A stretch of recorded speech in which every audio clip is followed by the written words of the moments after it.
Hi Kirk, thanks for agreeing to talk to Occupy NZ today. No worries. This is Kirk Serpes, he's the Director of New Zealand Centre for New Zealand Progress. Centre for New Zealand Progress, and also one of the key organisers of Step It Up event here at Auckland University in New Zealand. Kirk, just tell me a bit about your event. Cool, so this is basically an event for organisers, campaigners, activists, people, bloggers, people who are just involved in progressive politics to come together, learn from each other, reflect on the year that's been, and actually look at where we can work together going ahead, look where we can learn from each other, look how we can collaborate and build a stronger progressive movement. Right, and you guys have had a really great turnout, and I see some pretty high-profile people here today. Yep. I noticed Jeanette Fitzsimons just behind us in the foyer, and also Russell Brown from Public Address. How have you got these amazing people here, and is this an annual event?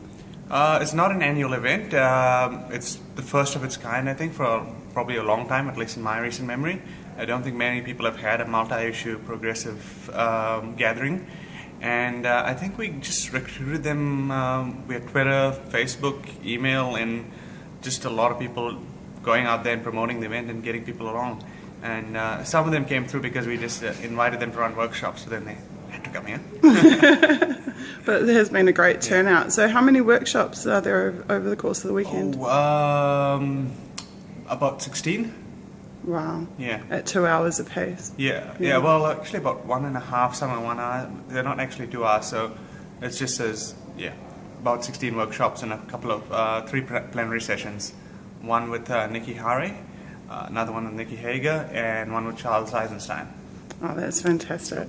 And I've noticed a real digital media focus too. This is very much current technologies that are being discussed. Yeah, well, we have to learn to use new digital tools in how we campaign. That's the nature of modern political campaigning, and that you're not using social media, not using digital tools. You're kind of stuck in the 90s, so you have to sort of modernize and actually, keep up with the pace of technology and use the tools that the rest of society is using. So, what do you hope to see come out of this in the immediate future? I hope to see a lot of new connections come out of it as a main one. And just a little bit of self-reflection and people learning some great new skills that they can use in their work.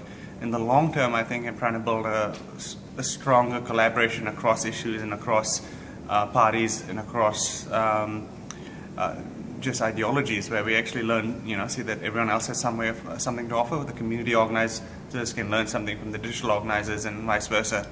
And it's building some communities of practice where, even within those sectors, a digital organizer at Greenpeace doesn't usually talk to someone who's doing digital organizing for Generation Zero, let's say.